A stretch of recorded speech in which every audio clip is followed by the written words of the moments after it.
Good morning, everyone, and welcome back to Wake and Take. It's your boy Jason, and we've got some football to talk about today. Today, I've got a very special guest joining me as the first guest of the season. Theo Gremminger, of course, the OG, joining me today. We're going to give some of his week 1 reactions. We're going to preview a little week 2. And, of course, we're going to talk about what you need to do following last night's Thursday night football game. So it's going to be a good show. Going to be a really good one. Happy to have Theo here. So go ahead, take out your coffee, sit back, relax, and enjoy the show.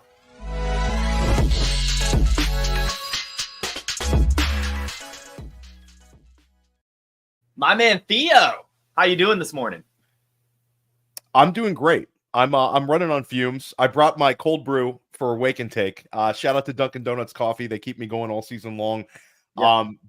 But Jason, we're grinding. Like last night's game ends, finishing on an article. Sleeper's article drops today. You know, the show must go on here at Player Profiler. So yeah, stoked to be here. We chopped it up a couple days before the season. It feels like it was like a month ago because we've had so much information just pouring in. Yeah, it's a wonderful time to be a fantasy football analyst, but it is a very busy time, especially for you, head of content over here at Player Profiler.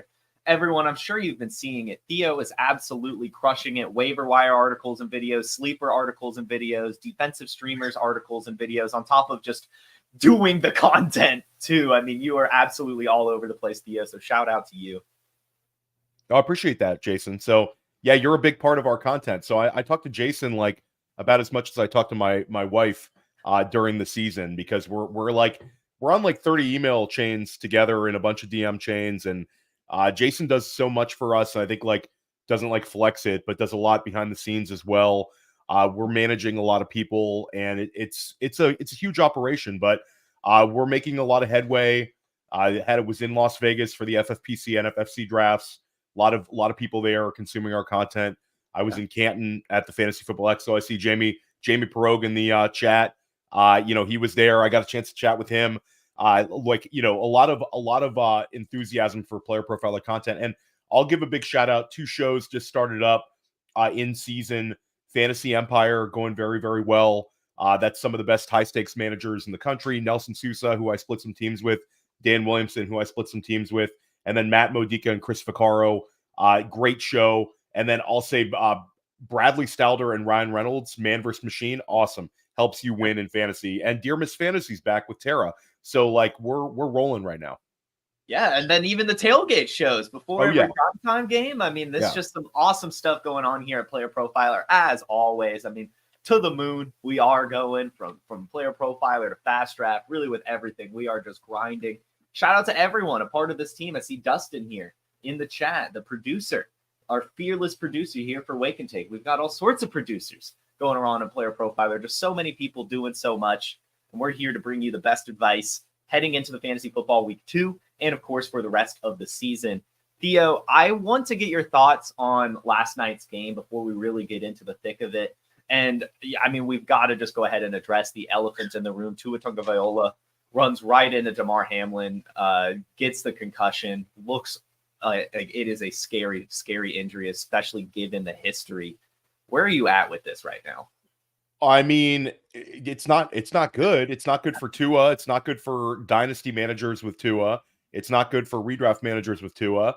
It's not good for Tua to get all these head injuries. I mean, there's no positive with it. The guy's gotten a bunch of head injuries. He got the bag from Miami.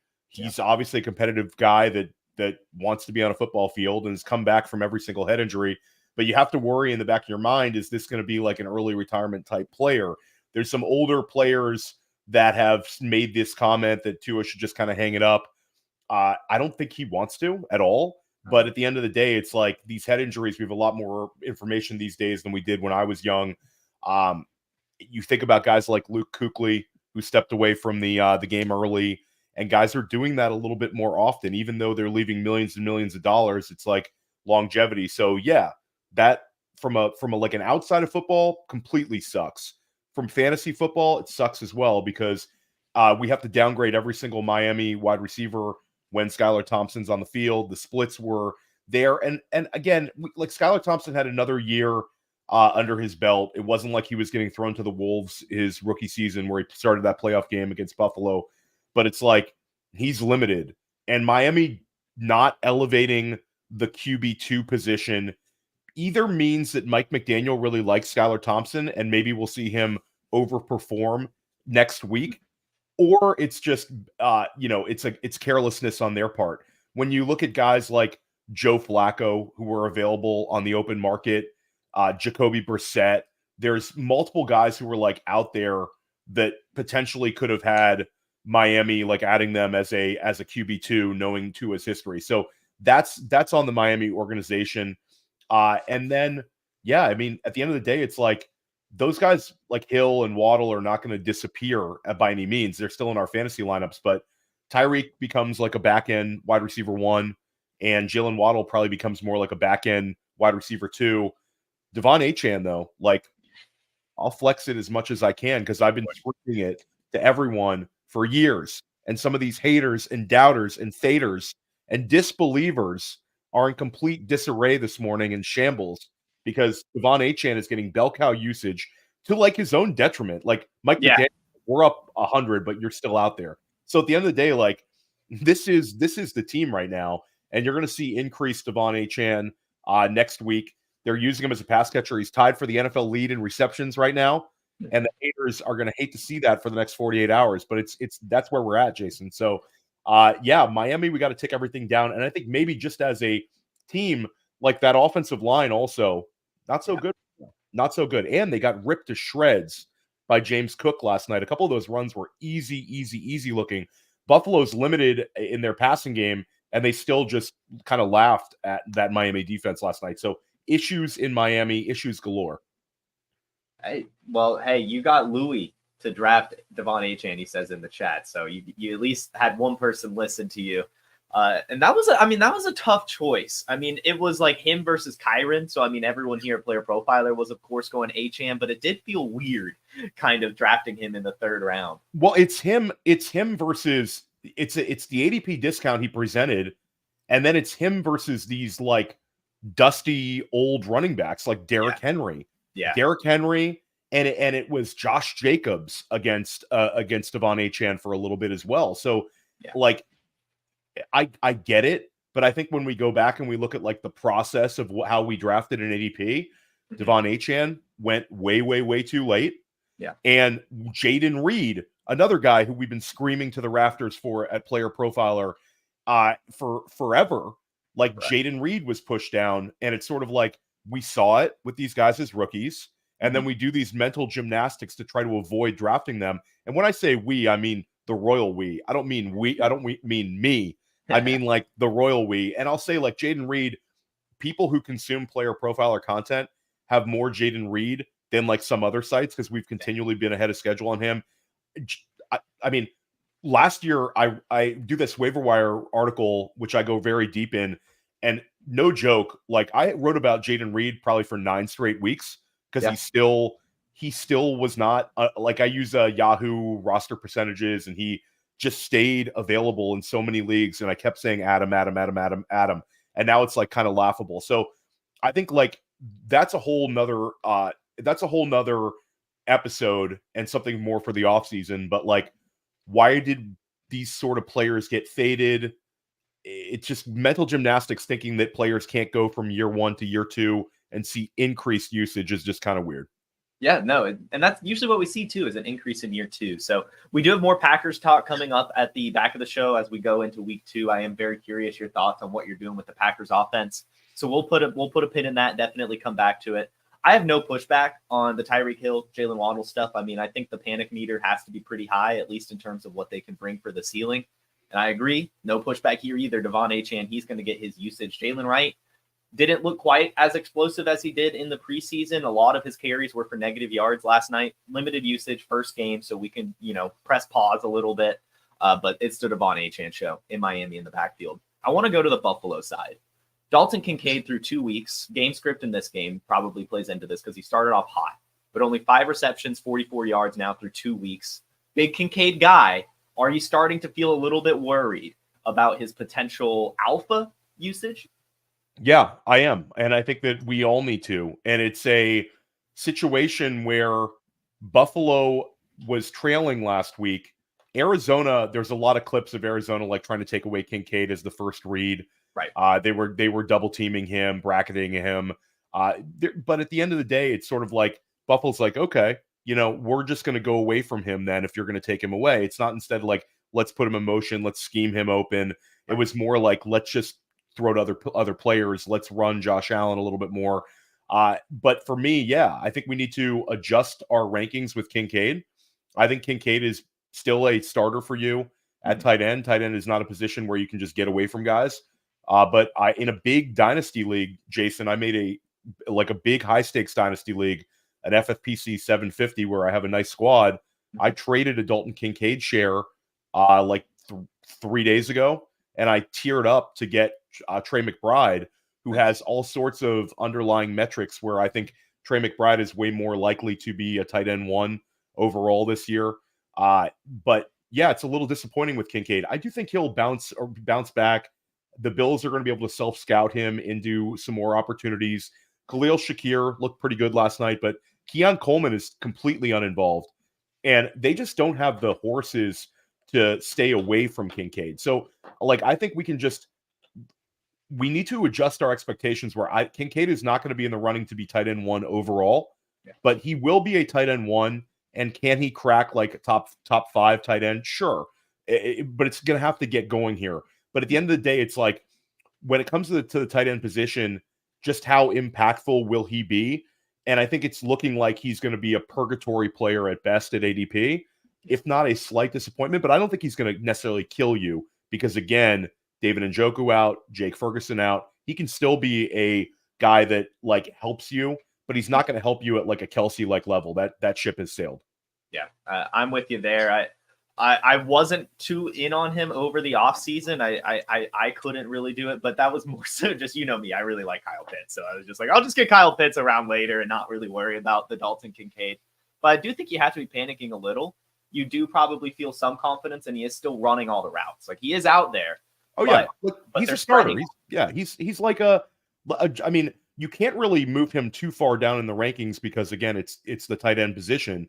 But It's not like there's a tunnel vision for him where the guys like Trey McBride in week 1 had a 30% target share. Exactly. We haven't seen that with Kincaid. And it's continually annoying to have another tight end involved like Dawson Knox. Yeah. And people talked about that. And I think maybe that was something in the preseason that I kind of brushed aside. But Kincaid, I have him on a few teams. I correlated him with Josh Allen on a few teams. Yeah. So I'm not thinking those teams are dead, but I have liked to have taken Josh Allen and then correlated him with James Cook and then taken Brock Bowers a round or two later on a couple of those teams. Of course. Yeah. So I think that's sort of where I'm at in hindsight. Cool. So I would say what I'm kind of picking up is seeing if you could tier up with Dalton Kincaid right now, or maybe swap him for a Pitts or something if you can pull something like that off. I think that if you're gonna trade Kincaid, I'd like to kind of swing for the fences and do what I did and try to get a McBride, just because Kincaid is still for your dynasty teams. It's a guy you're going to start for five more years. I mean, for as long as he's there with Josh Allen, he's still a guy that we've seen have a ton of useful performances last year, and a guy with first round NFL draft capital. So Kincaid is not one you want to just get away from just to get away from in dynasty. The Pitts one is interesting. I think that's a pivot you can make, but I'd prefer kind of swinging up and trying to get into a Laporta off of a slow start, trying to get into a McBride or a Brock Bowers if somebody doesn't kind of realize what they have yet. I like that for sure. Yeah, because Brock Bowers was incredible last week, but it didn't necessarily translate for fantasy football points. So that is definitely someone you want to try to get. To out-target Devontae Adams as a rookie tight end in your first NFL game is just insane to me. I did not see that coming. So I do like that move. And the last player we have to talk about in this game, is this a sell-high opportunity for James Cook coming off the 3-touchdown performance? Well, we have I believe it's a 9 or 10 game sample size now with Joe Brady as offensive coordinator for James Cook in the regular season.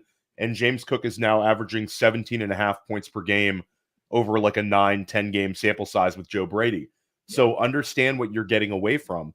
The threat of Ray Davis is less like prominent than I think some people thought. And I think Ray Davis is sort of just in the Latavius Murray role, which is good. Like Ray Davis is a very good player.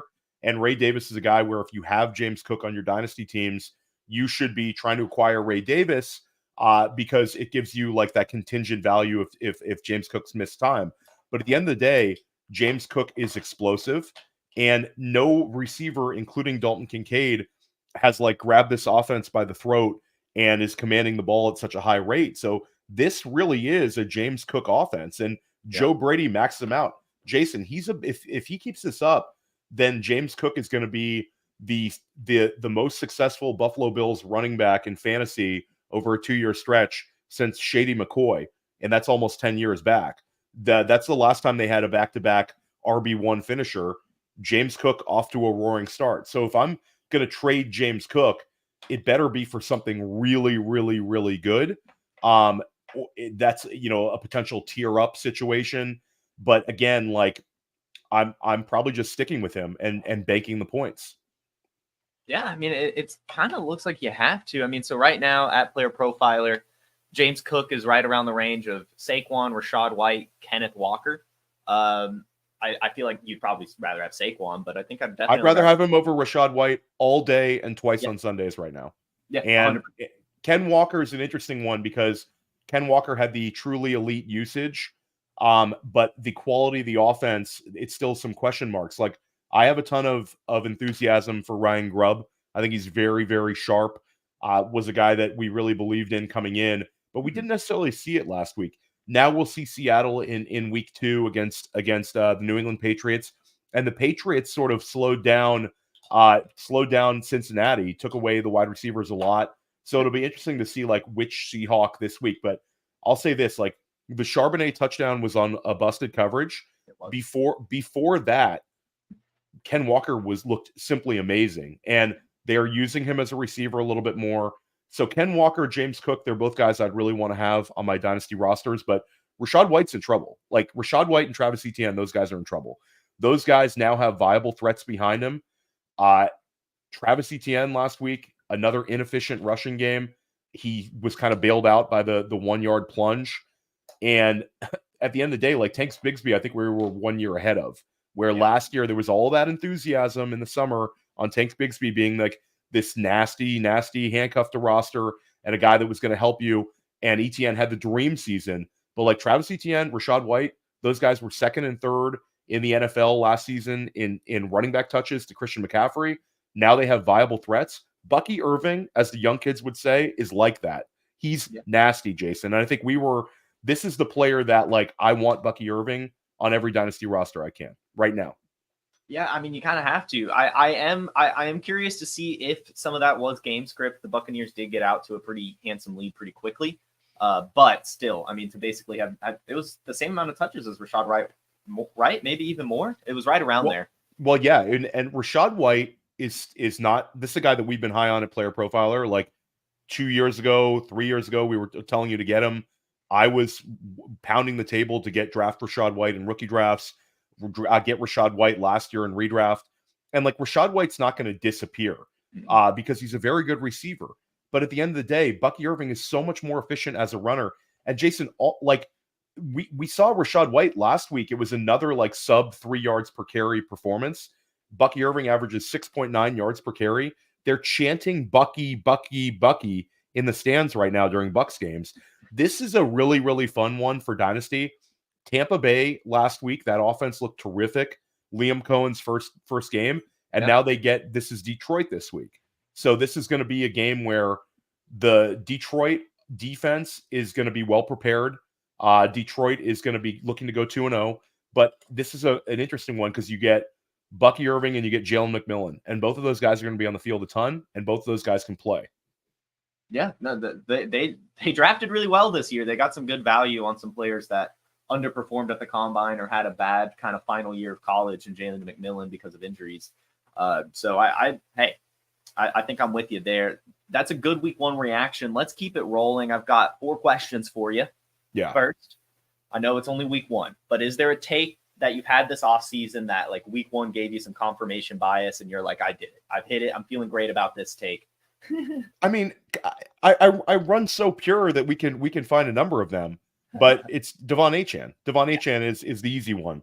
I have a bet going with Billy Muzio, my co-host on First Class Fantasy. Devon Achane season points versus Joe Mixon season points. He was absolutely furious when I put up the Devon Achane is tied for the lead in NFL receptions. As a ranker and as a statistics person, he was literally offended that I would do that in a 2 games versus 1 game sample size. But yeah, I'll say like Devon Achane, yeah. But I'll say for me, I talked a lot about Anthony Richardson and his potential this offseason. There was a little bit of like a slight pullback. If it was a stock, there was like a pullback moment in August where there was some chatter that maybe Anthony Richardson is not as good as we think. You heard some people talking about it, but at the end of the day, like what he's able to do in a low volume pass attack, the cannon of an arm. I mean, it's just unbelievable. And I think that what we saw with Alec Pierce, we'll see that with Adonai Mitchell before you know it. Like Adonai Mitchell is a really, really good separator and a big time athlete. So he's got those 2 guys out there. Josh Downs is coming back. And Michael Pittman is sort of an odd fit for this scheme, but still a very good NFL player. Going to have probably a disappointing fantasy season, I'd imagine, unless he scores a bunch of touchdowns, because it's hard to see him equaling last year's volume. But that being said, Richardson puts so much pressure on opposing defenses as a runner and also with that cannon of an arm. So it's like an unbelievable combination of I put pressure on you with one of the better deep balls in the league, plus I can run you over and I can run by you. So Richardson, I think I was pretty good with. A number of these guys, though, like I feel pretty strongly about how we were, Billy and I on First Class Fantasy, and then a couple of my other pods. So we'll see. But last year was a really good year for us. I think it's going to be a good year for us this year too. Hey, I mean, you're the OG, man. I mean, you're going to have the great takes. Like you said, you run pure. I know, but hey, where are you feeling shaky? Who was someone you were bullish on that you're feeling a bit shaky on now? Okay, so my rookie wide receiver take, my take before the season was we're going to see 2 rookie wide receivers finish as wide receiver 1s. The quality of the Giants offense is just so bad. I think Malik Neighbors looks good out there, but he's now a little bit banged up, and he has to deal with the futility of Daniel Jones. Now we're going to know a lot this week because that Minnesota defense might just be really, really good. Brian Flores has just been terrific as a defensive coordinator, but Daniel Jones now has more pick sixes than touchdown passes since he signed that mega contract. That's disgusting. And at the end of the day, it's like that pick six last week was like, what are we doing? And so like, I worry a little bit more about Malik Neighbors after week 1, but we'll see here. And then Marvin Harrison Jr., this one's interesting because it's like there are certain plays where he was wide open and Kyler wasn't looking for him. Greg Dortch gets 7 targets. Dortch now has led Arizona in targets in like 4 out of the last 9 games. So like Kyler, there's certain games where he's just going to go to Dortch. That's not ideal. Now, the narrative would be completely different if he would have hit Marvin Harrison Jr. for what would have been a wide open touchdown catch, and we'd say everything's all fine. You wouldn't see all these tweets out there. But those 2 rookie wide receivers, a little bit of worries right there. Also, a slight worry. This was not a guy that I have a ton of exposure to, but I think just basically where we ranked him, Drake London week 1 is interesting. Like, I get it. Joey Porter Jr. has turned into this like shutdown corner, big physical corner, and he was on Drake London for a good portion of the game. But if you could go back and kind of flip your Drake London exposure, I think a lot of drafters, if they could flip their Drake London exposure for Kyle Pitts exposure, I think they might be happier with that. I know, Jason, that's not something you're going to have to worry about because you got all the Pitts. But at the end of the day, it's like, this is kind of a tilting week for Drake London. And I'll say Kirk Cousins looks like about as immobile as we've ever seen him. He looks like a statue out there. So there's some concerns with that Atlanta offense. There's no concerns with Bijan, elite usage. Kyle Pitts, because of the scarcity of the position, there's really no concerns. Even if like he disappoints, he's still going to be tight end 6 in this offense. But Drake London, just to start out the season with that sort of a clunker is disappointing. You're talking about a guy that in some of these high stakes drafts was going right at the 1-2 turn ahead of Cooper Kupp in a lot of these drafts. So that's sort of where we're at. Yeah, we talked about it in yesterday's staff meeting. Matt said, Podfather, basically, like, I think that one of the bigger ADP things that should have been switched is just swapping Drake London for Rashee Rice. I think would have been a really good way to kind of fix the ADP. Yeah, well, Rashee Rice, like I saw your take on selling Rashee Rice right now in Dynasty. I got to push back on that one because I think Rashee Rice is going to smash this year. Like, Rice is one where there's an argument that we've made kind of, and I've made this on several of my pods over the years, that we're probably better drafters in July 1. A lot of people, not necessarily everybody, but sometimes your process of like where you're at July 1 is better than where you're at like August 31st. And some people say that's crazy. You get all this information coming in, but sometimes it's like too much noise, too many takes, too many beat reporters, and it sort of clouds your judgment a little bit.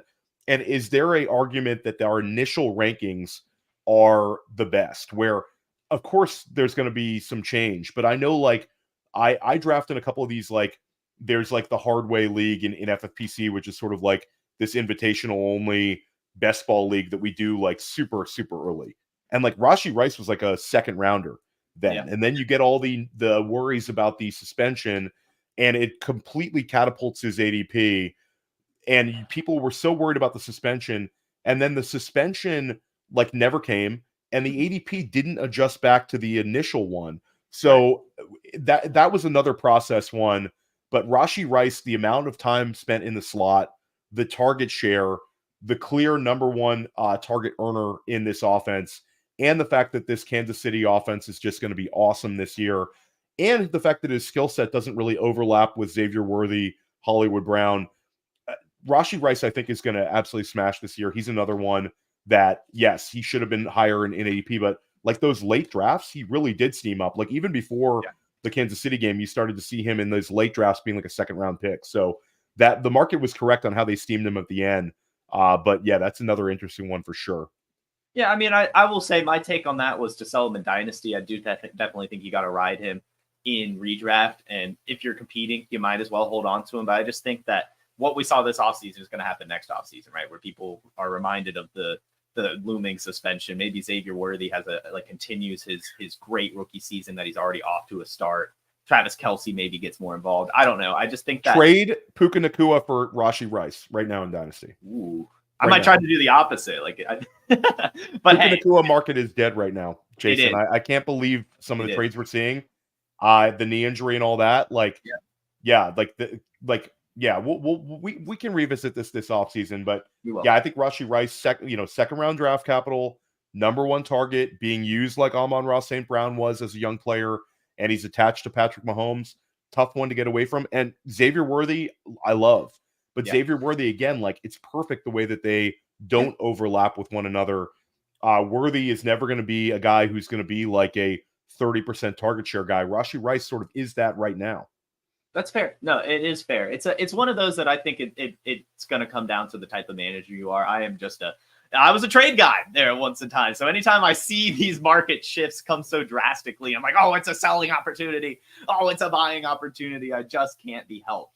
Now, you mentioned Xavier Worthy, and this is a player, not Xavier Worthy I want to talk about, but he is a very similar player in the type of usage and how he fits in his offense to Jameson Williams. Incredible week one, over 70% of the air yards, a 30% plus target share, looked amazing. Are you buying the hype? I think that this is the sort of player that you want to be optimistic about. We could kind of call this a de facto year two because of all the time that he's missed. Yeah. And we're talking about a guy who was the 12th overall pick, was a player with incredible speed, incredible athleticism, and we're starting to see it click.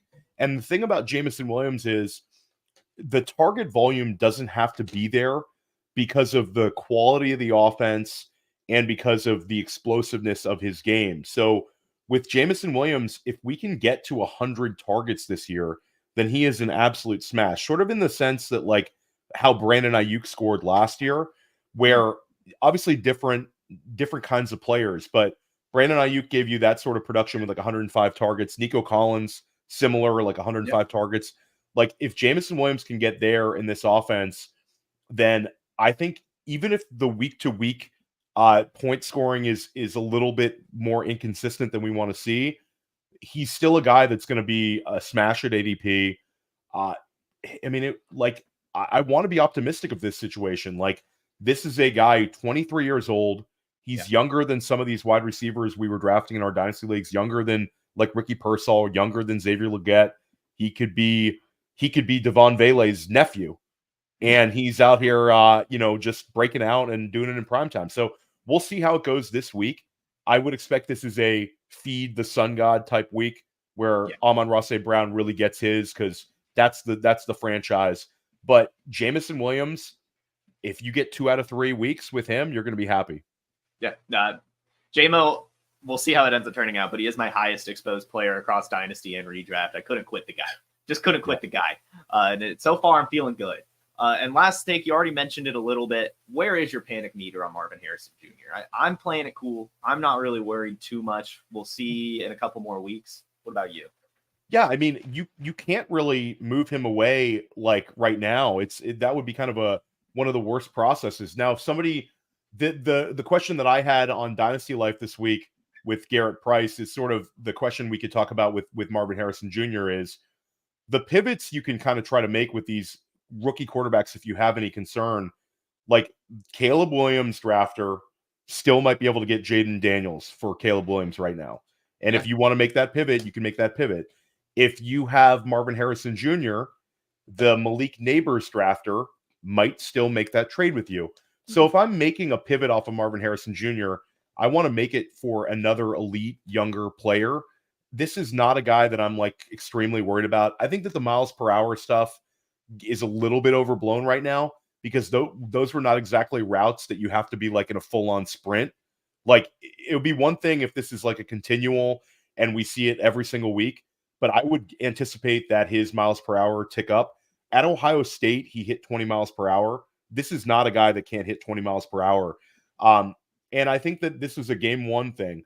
Now, if we go through a month of the season with this, then got to worry a little bit. But it's almost like Marvin Harrison Jr. to me was kind of too big to fail.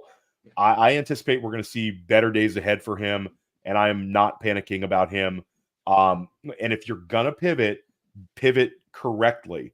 Get yourself I've seen some kind of crazy ideas where, hey, I want to pivot Marvin Harrison Jr. to get a chance for like Luther Burden or Ted McMillan. I'm like, what are we doing? We're playing Dynasty musical chairs at that point. But if I can get an opportunity, if you really, really, really want to pivot, you're really, really worried, Malik Neighbors would be the one I'd sort of kick the tires on, or get a package of guys plus a first. But I'm not trading any Marvin Harrison Jr. shares, and I added some this offseason. So don't panic, everybody. Hold tight. Yeah, I'm not gonna lie. I mean, the one league I drafted him in, I'm still putting him in my lineup. You have to this week. And he's on the field 90% of the time. Like, that's the one thing. Like, snap participation for Marvin Harrison Jr. and route participation. There's nothing like there that was like, okay, let's worry. Like, he's on the field the whole time. This is not a situation where Arizona's like, we're not going to play him the entire game. And that's half the battle for these younger players. So yeah, keep him in your lineup. Like, let's see where this thing goes. And we could be smiling on Monday. This LA Arizona game is going to be tilting. It's going to be a lot of fun. It always is. So we're excited about that one. Yeah, it's got a lot of great games coming up in week 2. So I'm going to play a little bit of an ad break. We need to hear about the DFS Dominator, one of the greatest tools. Can I answer one question? Because I see Franz, who's continually in the chat. Yes, 1,000,000%. If I can get Brock Bowers for Puka Nacua, I'm doing it right now, because Brock Bowers can be a top 3 tight end this year. And this is in redraft. Puka Nacua is not going to be back until week 7, and there's a chance that it's going to be longer than that. And there's also a chance that Cooper Kupp is 2022, 2021 Cooper Kupp, like 90% of it. Like, Cooper Kupp could be 35% target share. Puka Nacua is going to come back as the number 2, and you're going to miss half the season with it. Absolutely, I'm making that trade. I'm with you, actually. Brock Bowers, again. Unfortunately, I think that I asked you kind of one of your offseason takes you're starting to be worried about. That's one for me. I didn't know if Brock Bowers could do it with Devontae Adams there. Don't worry, Jason. I made up for it. And collectively, I have a lot of Brock Bowers. There we go. We're good. So we're Gucci. We're good. We're chilling. We're chilling. So let's hear about this DFS Dominator, help you guys figure out all the projections and stuff heading into the week and building incredible lineups. And when we get back, we'll dive into week 2. DFS getting harder every year, but we're here to make it easier with the DFS Dominator because I know a lot of optimizers keep coming out. Oh, our optimizer. What about this optimizer? But that optimizer. Well, we have a cash game optimizer that leverages the projections from Dario, Billy, the award-winning projections at PlayerProfiler.com, and builds the best lineups for cash games that have both upside and stability because that's what you want. It's a couple clicks, boom, boom, boom. You get the best possible lineup for your cash games. But for tournaments, traditional optimizers don't work. That's why we have a Lineup Genius, which takes you through the process of building lineups the way they should be built. Which quarterbacks you want to be overweight on, then building stacks, then setting runbacks, then optimizing, and generating up to 150 lineups that you can easily import into DraftKings, into FanDuel. That's the DFS Dominator. It's only $45 a year, not a week, a year. Just go to Player Profiler, click on the DFS Dominator from the menu, and you won't be sorry. Jason Allwine, Theo Gremminger back with Wake and Take. Going into week 2, Theo, who's a player that you are keeping a close eye on? It could be someone that busted in week 1 or someone who was great in week 1, but whose usage are you really, really looking out for this week? I mean, we talked about it, and I think for me, it's going to still be Travis Etienne. This is one where, like, this is a game they should control. Cleveland right now is a train wreck. Both offensive tackles are hurt. David Njoku's hurt. They left their starters in garbage time, which is an indication to me that they're a little bit worried about sort of keeping things close against Dallas, which was kind of nuts. Like, they were getting killed, and they still had Jerome Ford out there just trying to do it in garbage time. So for me, this is like a get-right game for Jacksonville. Is Travis Etienne going to see the touches that we expected in the preseason versus Tank Bigsby, or is this suddenly like a 55-45 backfield? Does Travis Etienne get the necessary work as a receiver this year to sort of overcome giving up some of his rushing share? So Etienne is one I want to keep an eye on for sure this week. And then we went over a couple of those wide receivers that we want to see big bounce backs. One other sort of league tilting result was lost in the poor week 1 performance was Jamar Chase played a 38% in the slot last week, which is nuts. This is a guy who's never had past 25% slot usage.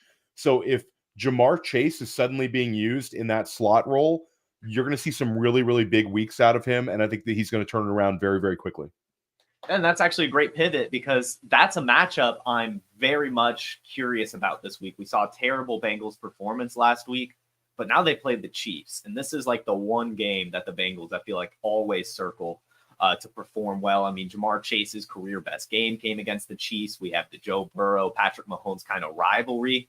Joe Burrow struggles in these. It's all not really won it. I think maybe once in his career, if that. But it has the second highest Vegas total this week. There's 48 points expected in this game total. What do you make of this matchup?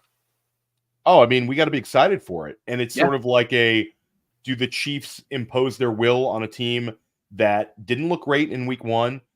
Is this going to be a situation where Cincinnati bounces back against a team that they've sort of played very well against?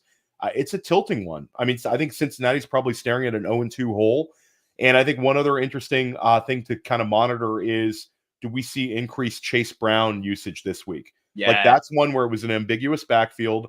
I think there's a lot of Chase Brown bag holders that are interested in this game, and they had it circled as like, this could be the Chase Brown game.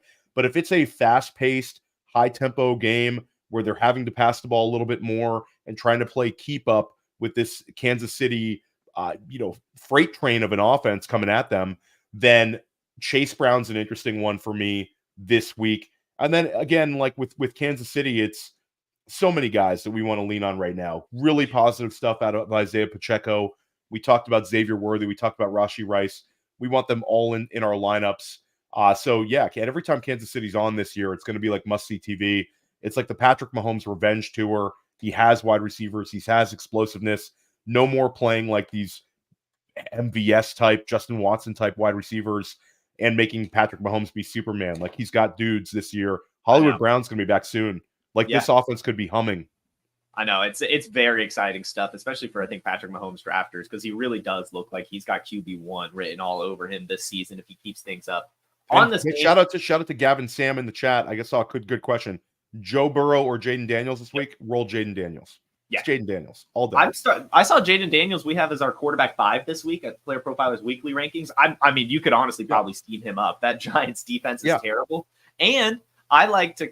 I don't know if this ever means anything, but I always like to find extra narratives. And Jaden Daniels versus Malik Neighbors. They have that offensive rookie of the year bet between each other. I think they'll be fired up going against each other as well. So I definitely feel like Jaden Daniels should be a good game or a good play this week with his rushing floor.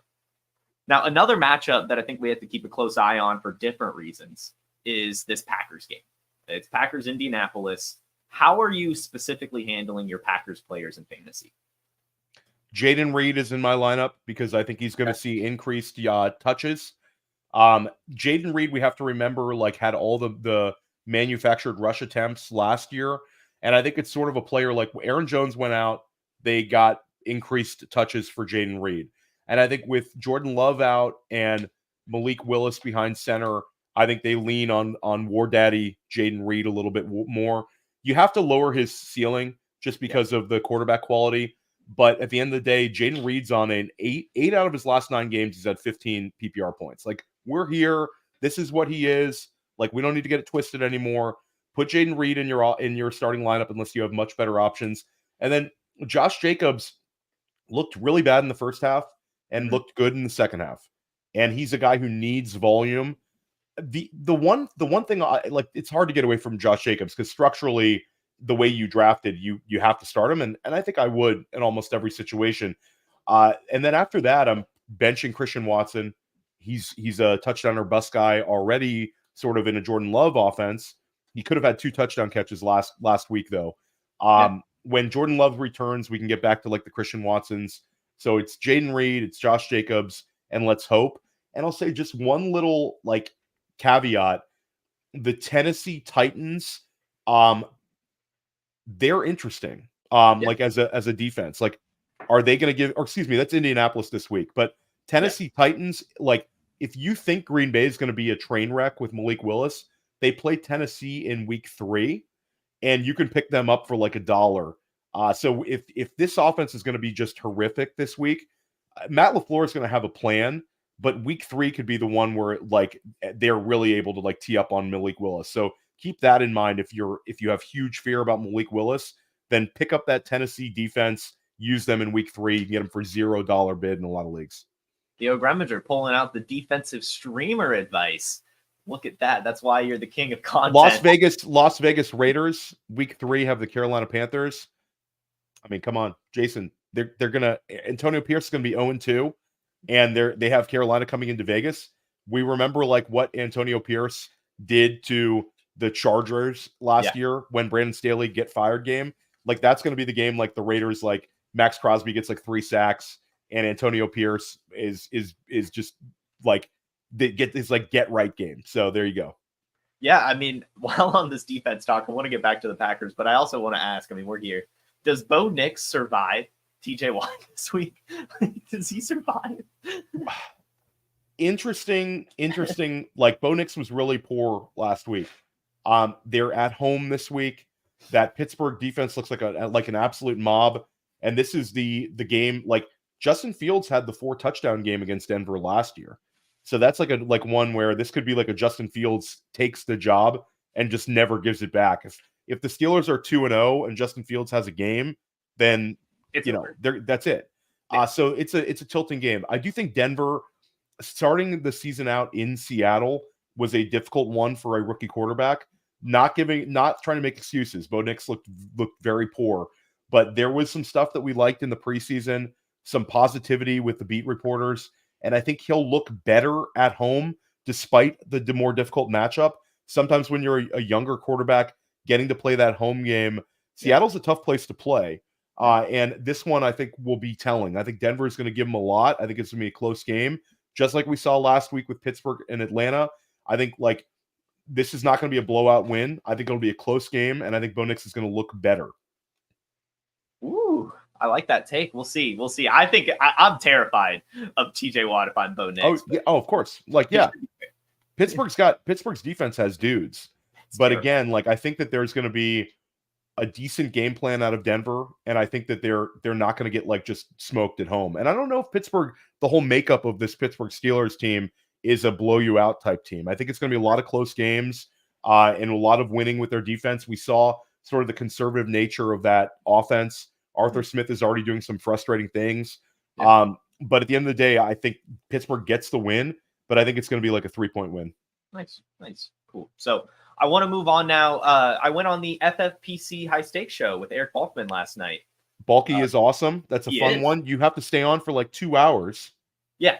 But you get the commercial breaks, which is wonderful. Get the commercial breaks. Yeah, you get three commercial breaks, cover a lot of different things. And one question he asked me last night, which I don't really think Christian McCaffrey is playing, but just in case, he has picked up some limited practices and stuff. Would you be starting Jordan Mason if Christian McCaffrey's active? Probably. I think Jordan Mason looked awesome, and he had 28 carries last week. So, Christian McCaffrey, you could also see him eased in. I don't think he's going to play. But Jordan Mason, it's hard to get away from him, and basically just the way that a lot of people drafted this year, it's hard to get away from Jordan Mason as your flex or RB2. There's a lot of kind of question mark players out there right now. Jordan Mason really isn't one of them. I think also the kind of slowness of Brandon Ayuk getting started. He looked like a guy who needs 3-4 games this year to get started.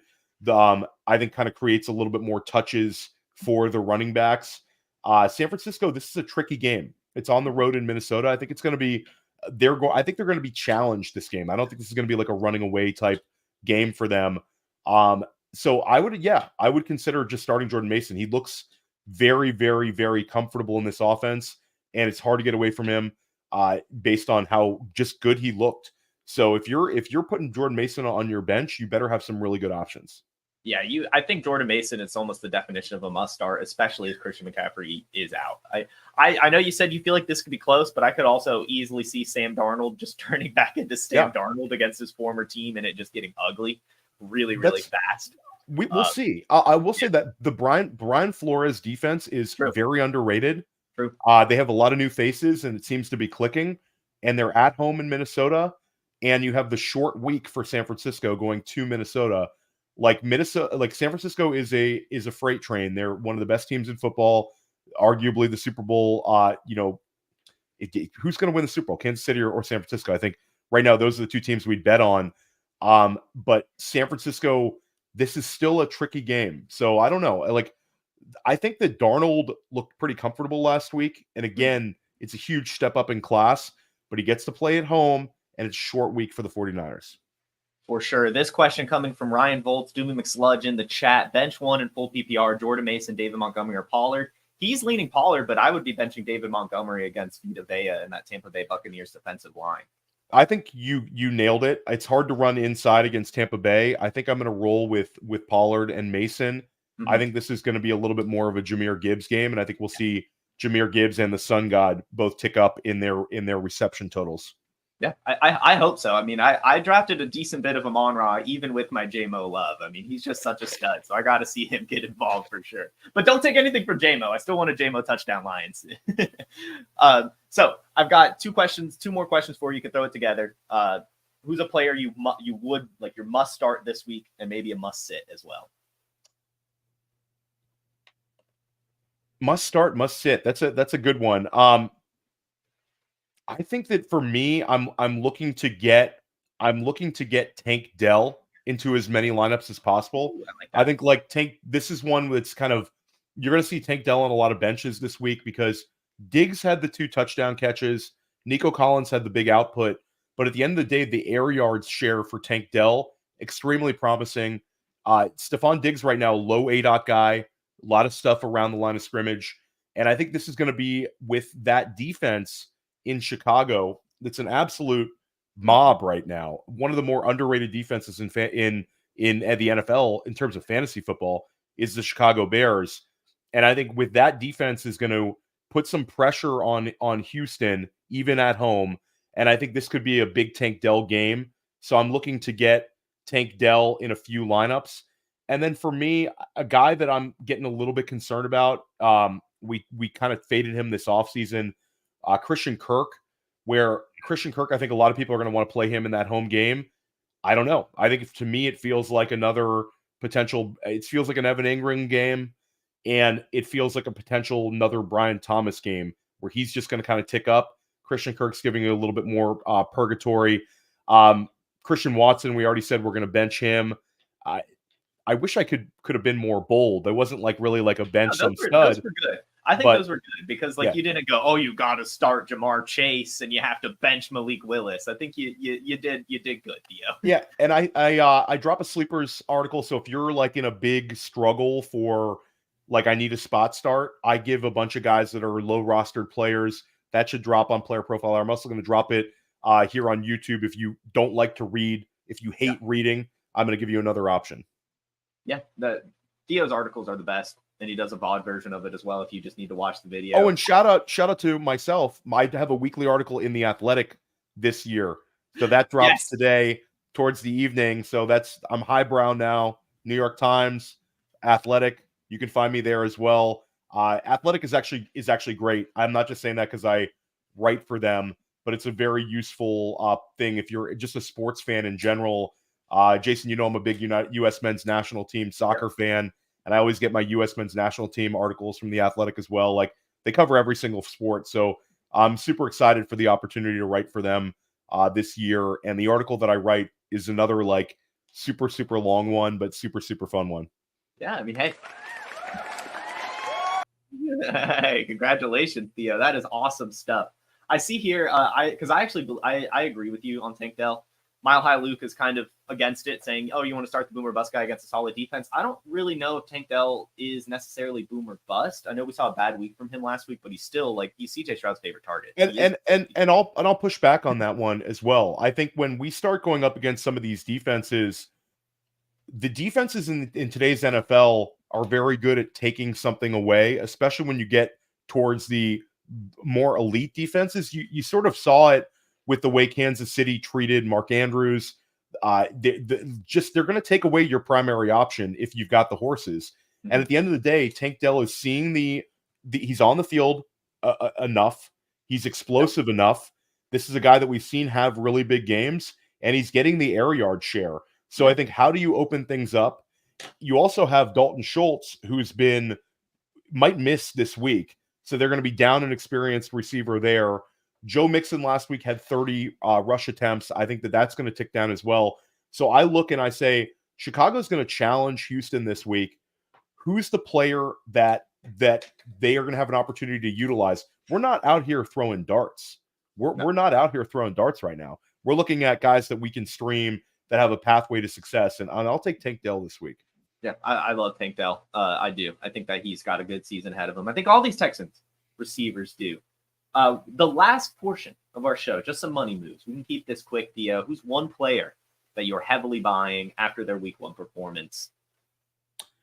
Well, I bought Trey McBride. I'm trying to pivot to Trey McBride in as many leagues as possible. And I think in redraft, I'm looking to do that. I'm not in any redraft trade leagues, but in dynasty leagues, I'm looking to go out and get Trey McBride. But if you're in a redraft league, the metrics were there for Trey McBride to have a tight end one overall season. And we also didn't see, we can use the Marvin Harrison Jr. week one here.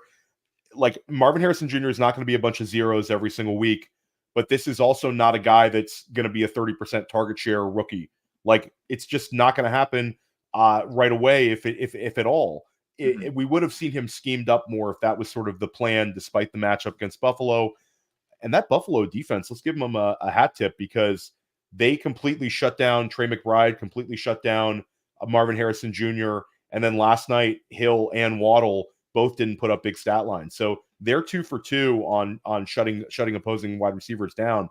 But Trey McBride, again, gets 90%, plays 90% of the snaps, leads all tight ends in route participation, 30% target share, and they're using him in the slot as well. He's getting increased slot usage. So everything to me is saying Trey McBride, Trey McBride, Trey McBride. Go get some Trey McBride. If you missed out on drafting him, go trade for him because he only finished with like 5 catches for 30 yards this past week. This might be the easiest it is to acquire him. Yeah, this is where box scores will lie to you because that was very, very encouraging to see that type of usage, especially with the fading of Marvin Harrison. There's arguments out there that Kyler Murray or Drew Petzing. It's one of the two. My argument is Drew Petzing, given D-Hop had success with Kyler, but they don't really use the perimeter. They're just simply not using the perimeter on this offense. And so that really does benefit Trey McBride and Greg Dortch, as we saw in week 1. Is DeAndre Swift a good buy low? I saw this in the chat, and I kind of like buying DeAndre Swift right now. I think DeAndre Swift is fine. I think if you're, he should be valued like a kind of a high end RB3, low end RB2. If people are kind of scared off by the Caleb Williams week 1, it might be a nice time to get DeAndre Swift. I think he's going to provide utility for you all year. Yep, I agree with you there. I mean, we didn't really see any Roschon, Khalil Herbert. It was Velus Jones, who we don't like really, kind of getting that extra carry. So DeAndre Swift they paid him. He should still get most of the usage there. And Caleb Williams will get better. So I do think that's a good buy low opportunity. Theo, give us a little bit of a sneak peek into your sleepers article, maybe. Who are some players that we need to throw on our bench heading into week 2 that could pop off and end up being week 3's best waiver wire ad?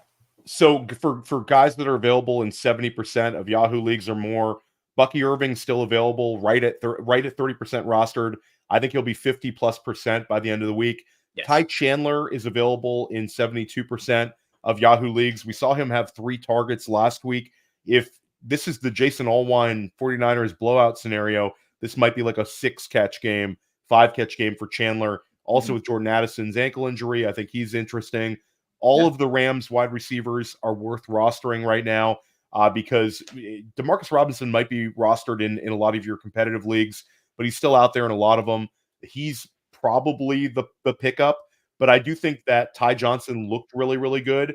And if this Puka Nacua injury is a little bit longer than sort of what they have on paper, then I think Jordan Whittington is an interesting stash. Jalen McMillan's going to be on the field a ton. He was on the field 50% of the time last week for Tampa Bay. And this is a game where it could pop off, and it could be like one where it shoots out a little bit. Baker Mayfield 4 touchdown passes last week. Justin Fields is in there. We talked about him a little bit earlier. Yeah, and you want to get a couple more, that you got to read the article. Yeah, definitely go read that article. That'll be coming out. Theo, this has been an awesome episode, genuinely. I have enjoyed very much chopping it up with you following week 1. Great insight. No overreactions. I mean, this was a banger of an episode, Theo. So tell the people, remind them everything you're working on, the content they'll be able to consume over the weekend as they set their lineups. So check out my YouTube videos. If you like some of the defensive discussion, I put my defensive streamers video up yesterday. It's right here on Player Profiler YouTube. I have a press coverage episode dropping with John Daigle. I'm recording it today. Going to drop like tonight or tomorrow morning. Bunch of articles, bunch of videos. Find my stuff everywhere. I'm everywhere. I'm everywhere here. You can't miss me. Definitely. Theo is doing incredible stuff, guys. If you're not already following him, I'm sure you are, but make sure you are. Go check out his content, all of the articles at Player Profiler, all the videos here on the YouTube channel. Great insight. Going to be coming all season long. If you want to win your leagues, you need to be taking in Theo's content. Guys, it's been a wonderful week here on Wake and Take. Football is finally here. So make sure you hit that like button. Make sure you subscribe to the channel to stay ahead of everything throughout this season. We'll be back Sunday morning, giving you the best starts and sits on the Wake and Take Sunday bonus episode. But we'll definitely be back live on Monday, 10 a.m. Eastern, here on Wake and Take, giving our week 2 reactions. Everyone, have a fantastic Friday, a wonderful weekend, and we'll see you Monday. Peace. From the Podfather to you, I deeply appreciate you tuning in. And many ask, what can I do? What can I do to help support the hosts, the research they do, the production costs? Go to playerprofiler.com, Dynasty Deluxe, World Famous Draft Kit, Rankings, DFS Dominator, and of course, data analysis. Subscribe to any one of those, and you support all of us and take Player Profiler to the moon.